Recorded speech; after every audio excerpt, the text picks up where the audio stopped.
नमस्कार दोस्तों, स्वागत है आपका हमारे चैनल डी के एस्ट्रो वर्ल्ड पर। आज हम आपको बताएंगे मंदिरों की रहस्यमयी साउंड फ्रीक्वेंसी। क्या प्राचीन भारत को साउंड साइंस का रहस्य पता था? रात के 3 बजे एक प्राचीन मंदिर के गर्भगृह में केवल एक दीपक जल रहा था। अचानक मंदिर की घंटी बजी और वहां मौजूद लोगों ने दावा किया कि उन्हें अपने शरीर में अजीब सा कंपन महसूस हुआ है। कुछ लोगों ने कहा मन शांत हो गया, कुछ ने कहा सिर दर्द गायब हो गया और कुछ लोग बिना कारण रोने लगे। क्या ये केवल आस्था थी या मंदिर में सचमुच कोई ऐसी ध्वनि छिपी थी जो इंसान के मन और शरीर को प्रभावित कर सकती थी? आज की इस वीडियो में हम जानेंगे मंदिरों की घंटियों, शंख, मंत्र, गर्भगृह और उन रहस्यमयी फ्रीक्वेंसीज का सच, जो शायद हजारों साल पहले हमारे ऋषि जानते थे। ध्वनि की शक्ति को प्राचीन भारत कैसे देखता था? आज विज्ञान कहता है कि पूरा ब्रह्मांड कंपन यानी वाइब्रेशन से बना है, लेकिन भारत के ऋषियों ने हजारों साल पहले एक शब्द दिया था, नाद। नाद यानी ध्वनि। उनका मानना था कि ध्वनि केवल कानों से सुनने की चीज नहीं, बल्कि चेतना को प्रभावित करने वाली शक्ति है। इसलिए वे मंत्रों को केवल शब्द नहीं मानते थे, बल्कि कंपन मानते थे। पुराने ग्रंथों में नाद ब्रह्म कहा गया है, अर्थात पूरा ब्रह्मांड ही ध्वनि है। अब सोचिए, अगर ध्वनि केवल आवाज होती तो युद्ध शुरू होने से पहले शंख क्यों बजाया जाता, मंदिर में घंटी क्यों लगाई जाती और ध्यान करते समय मंत्र जाप क्यों कराया जाता? अब हम बताएंगे मंदिर की घंटियों का रहस्य। भारत के प्राचीन मंदिरों में लगी घंटियां साधारण नहीं होती थीं। उन्हें बनाने में कई धातुओं का मिश्रण उपयोग होता था। कहा जाता है कि इन धातुओं को इस प्रकार मिलाया जाता था कि घंटी बजते ही विशेष प्रकार की ध्वनि तरंगें उत्पन्न हो।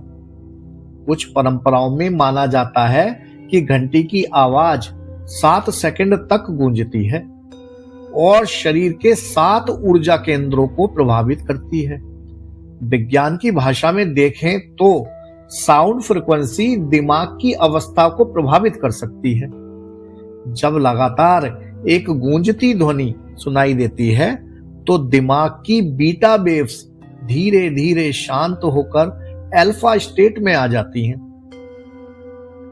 अल्फा स्टेट वही अवस्था है जो इंसान शांत, केंद्रित और ध्यानपूर्ण महसूस करता है। इसलिए आपने ध्यान दिया होगा, मंदिर में प्रवेश करते ही कई लोगों को अचानक शांति महसूस होने लगती है, मानो दिमाग का शोर कम हो गया हो।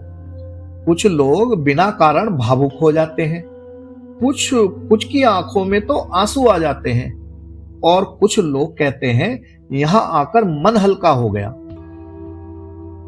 क्या घंटी की आवाज से शरीर प्रभावित हो सकता है? आइए जानते हैं।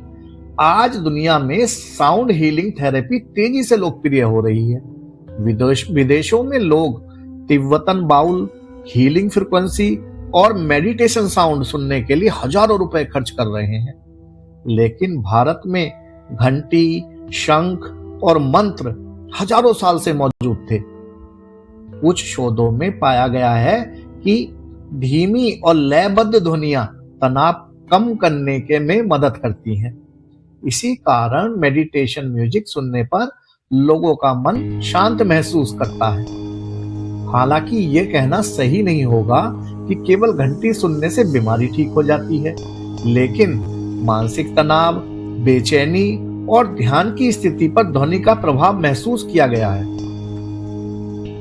वाराणसी के एक वृद्ध व्यक्ति ने एक बार कहा था, मैं रोज मंदिर केवल दर्शन के लिए नहीं जाता, वहां की घंटियों की आवाज मेरे मन को शांत करती है। ऐसे अनुभव भारत में लाखों लोग बताते हैं। शंख की रहस्यमयी शक्ति। महाभारत में युद्ध शुरू होने से पहले शंख बजाया गया, लेकिन क्या यह केवल संकेत था? पुराने समय में गांवों में पूजा, आरती और विशेष अवसरों पर शंख बजाने की परंपरा थी। कुछ मान्यताओं के अनुसार शंख की ध्वनि वातावरण की नकारात्मकता को कम करती है।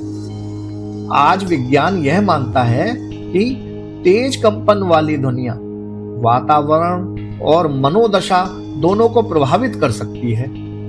इसलिए कई लोग शंख की ध्वनि सुनकर ऊर्जा महसूस करते हैं।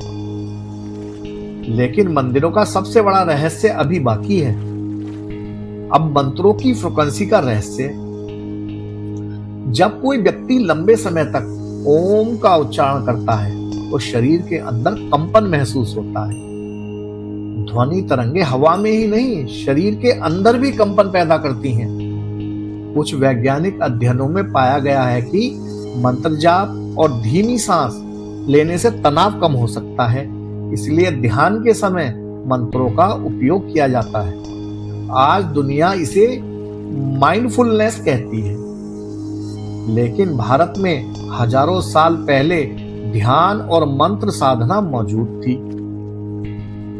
इंटरनेट पर अक्सर 432 हर्ट्ज फ्रीक्वेंसी की चर्चा होती है।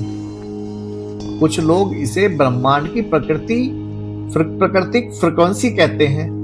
हालांकि इसके सभी दावे वैज्ञानिक रूप से सिद्ध नहीं है, लेकिन यह सच है कि संगीत और ध्वनि इंसान की भावनाओं को गहराई से प्रभावित करते हैं। मंदिरों का वास्तु के बारे में आप बताते हैं। क्या आपने ध्यान दिया है, पुराने मंदिरों में आवाज अलग तरह से गूंजती है। कई प्राचीन मंदिरों का निर्माण इसी प्रकार किया गया था कि ध्वनि गर्भगृह में केंद्रित हो जाए। कुछ इतिहासकार मानते हैं कि मंदिर केवल पूजा स्थल नहीं, बल्कि ध्यान और ऊर्जा केंद्र भी थे। विट्ठल टेम्पल कर्नाटका के हम्पी में है। यहाँ के प्रसिद्ध म्यूजिकल पिलर्स आज भी रहस्य बने हुए हैं। इन पत्थरों पर हल्का प्रहार करने पर अलग अलग संगीत जैसी ध्वनियां निकलती हैं। सबसे चौंकाने वाली बात, ये मंदिर आधुनिक साउंड इंजीनियरिंग से सैकड़ों साल पहले बनाए गए हैं। क्या प्राचीन भारत साउंड टेक्नोलॉजी जानता था? आज दुनिया frequency healing, sound meditation and vibration therapy पर रिसर्च कर रही है। लेकिन भारत में घंटी, शंख, मंत्र और ध्यान की परंपरा हजारों साल पुरानी है। क्या हमारे पूर्वज ध्वनि की उस शक्ति को जानते थे जिसे आधुनिक विज्ञान अब समझने की कोशिश कर रहा है? या यह सब केवल आस्था थी? सच शायद दोनों के बीच कहीं छिपा है। अब अगली बार जब आप किसी मंदिर में जाएं, तो केवल दर्शन मत कीजिए। एक बार आंख बंद करके वहां की ध्वनि को महसूस कीजिए। घंटी की गूंज, मंत्रों का कंपन और मंदिर की शांति। शायद आपको भी महसूस हो कि मंदिर केवल पत्थरों से नहीं बनते, वे ध्वनि, ऊर्जा और अनुभव से जीवित होते हैं। हर हर महादेव। धन्यवाद।